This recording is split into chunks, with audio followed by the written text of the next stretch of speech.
రైతు పండుగతో ప్రభుత్వం నిర్వహించిన సభను సైతం సీఎం రేవంత్ రెడ్డి రాజకీయాలకు వాడుకున్నారు. సీఎం రేవంత్ రెడ్డి ఒంటెద్దు పోకడలపై ఇప్పటికే పార్టీలో సీనియర్ నేతలు గుర్రుగా ఉన్నారు. రేవంత్ రెడ్డి పరిపాలనపై ఇప్పటికే హైకమాండ్కు ఫిర్యాదులు వెల్లువెత్తాయి. ఇక మహారాష్ట్ర ఎన్నికల తర్వాత అటు హైకమాండ్ సైతం రేవంత్ రెడ్డిపై గుర్రుగానే ఉన్నట్టు సమాచారం.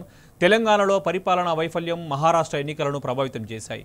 ఈ నేపథ్యంలో మంత్రివర్గం మద్దతు తనకుందని బలం నిరూపించుకునేందుకు రైతు పండగ సభలో రేవంత్ రెడ్డి ప్రయత్నించారు. డిప్యూటీ సీఎం భట్టితో పాటు మంత్రులు ఉత్తమ్, దామోదర్ రాజనరసింహ తనకు అండగా నిలవాలని వేడుకున్నారు.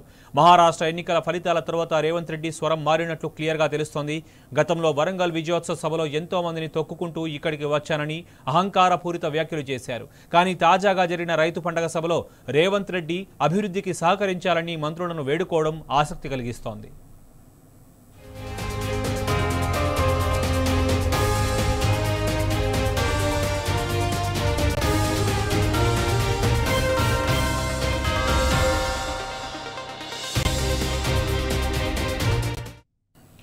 ఇదే అంశానికి సంబంధించి మరింత సమాచారం మా ప్రతినిధి నరేష్ అడిగి తెలుసుకుందాం. నరేష్, చెప్పండి.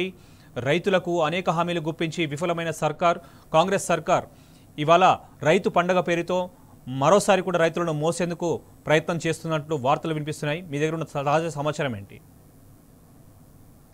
మహబూబ్ నగర్ జిల్లాలో 3 రోజుల పాటు రైతు పండగ నిర్వహించింది ప్రభుత్వం. ఇవాళ ముగింపు సభకు సీఎం రేవంత్ రెడ్డి వచ్చారు. అయితే గత 2 రోజుల నుంచి కూడా ఈ సభకు సంబంధించి హైప్ క్రియేట్ చేసింది ప్రభుత్వం.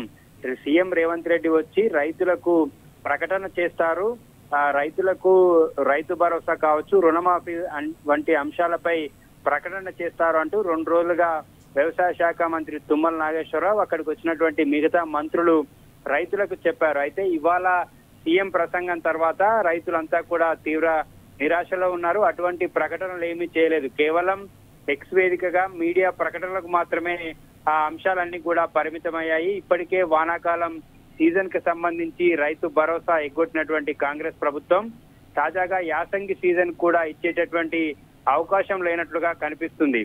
ఇవాళ సీఎం రేవంత్ రెడ్డి రైతు భరోసా యాసంగి సీజన్ కి సంబంధించి ఎప్పటి నుంచి ఇస్తామనేటటువంటిది ప్రకటన చేస్తారని రైతులందరూ కూడా ఆశగా ఎదురు చూశారు.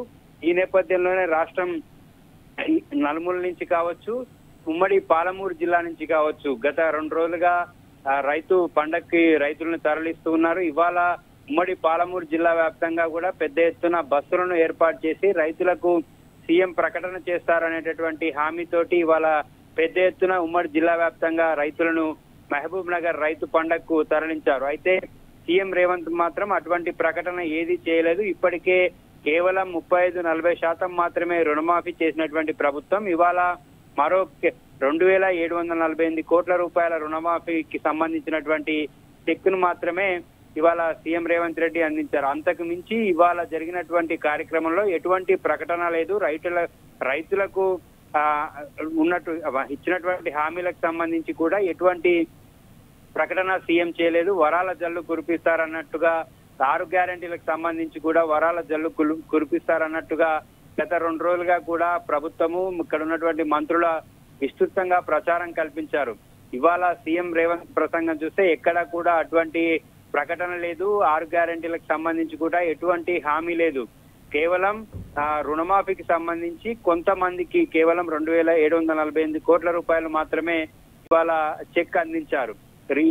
రైతు భరోసాకు సంబంధించి ప్రధానమైనటువంటి హామీ రైతు భరోసాను పూర్తిగా ఎగ్గొట్టేటటువంటి ఆలోచనలో కాంగ్రెస్ ప్రభుత్వం ఉన్నట్టు ఇటీవల మనం చూస్తే మంత్రి తుమ్మల వ్యాఖ్యలు అంటే రైతు భరోసాను ఎగ్గొట్టేందుకు మనం చేసిన వ్యాఖ్యలు కనుక ఇవాళ రైతు పండుగ పేరుతో సీఎం నిర్వహించినటువంటి సభలో సీఎం నోట రైతు భరోసా ప్రస్తావన రాకపోవడం, ఈ రెండింటినీ చూస్తే మనము రైతాంగం ఏమనుకుంటుంది అనుకోవచ్చు.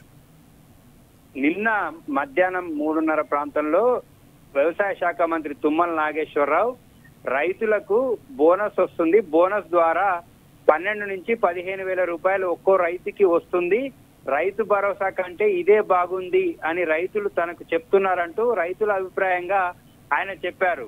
ఇన్ని రోజుల పాటు సబ్ కమిటీ పేరుతోటి కాలయాపన చేసి నిన్న వ్యవసాయ శాఖ మంత్రి ప్రకటనతోటి కాంగ్రెస్ ప్రభుత్వము ఇక రైతు భరోసా ఎగ్గొట్టినట్లే, రైతు భరోసా ఇచ్చేటటువంటి ఉద్దేశం లేదు అన్నట్లుగా మంత్రి తుమ్మల వ్యాఖ్యలు మనకు కనిపించాయి. కానీ ఇవాళ మళ్ళీ సీఎం రేవంత్ రెడ్డి సొంత జిల్లాకు రైతుల పండగగా చెప్తున్నటువంటి ఈ కార్యక్రమంలో రైతు భరోసాకు సంబంధించి యాసంగి సీజన్ ప్రారంభమవుతున్నటువంటి నేపథ్యంలో ఇప్పటికీ ఎప్పుడు ఇస్తారనేటటువంటిది ఇవాళ సీఎం రేవంత్ రెడ్డి కూడా అసలు ఆ మాట మాట్లాడలేదు, దానికి సంబంధించి ఎటువంటి ప్రకటన చేయలేదు.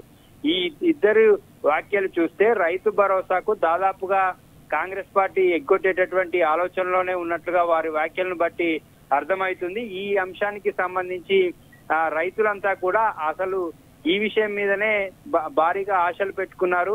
ఇప్పటికే ఒక సీజన్ ఎగ్గొట్టడం వల్ల రైతులు తీవ్ర ఇబ్బందులు పడుతున్నారు.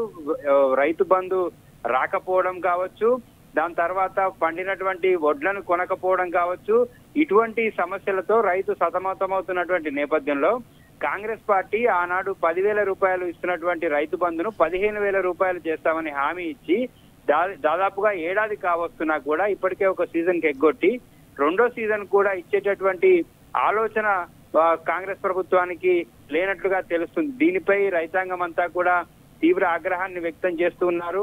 ఒక సీజన్ కి ఎగ్గొట్టినటువంటి ప్రభుత్వం రెండో సీజన్ కైనా ఇస్తుందనేటటువంటి ఆశతోటి రైతులు ఎదురు చూశారు. ఇవాళ రేవంత్ కూడా దాని మీద ప్రకటన చేస్తారని చెప్పి అంతా భావించారు.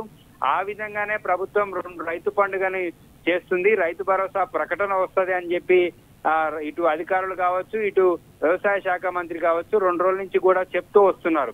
కానీ ఎటువంటి ప్రకటనలు లేవు. కాంగ్రెస్ ఇచ్చినటువంటి హామీలకు సంబంధించి వాటి అమలుకు సంబంధించి ఎటువంటి ప్రకటన లేదు.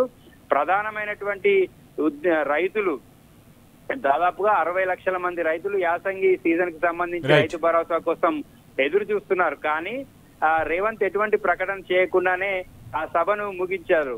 రైతు పండుగ ఉత్సవాలు రైతులకు మరోసారి కన్నీళ్లే మిగిల్చాయని చెప్పొచ్చు. Shobhan. Right Naresh, thank you.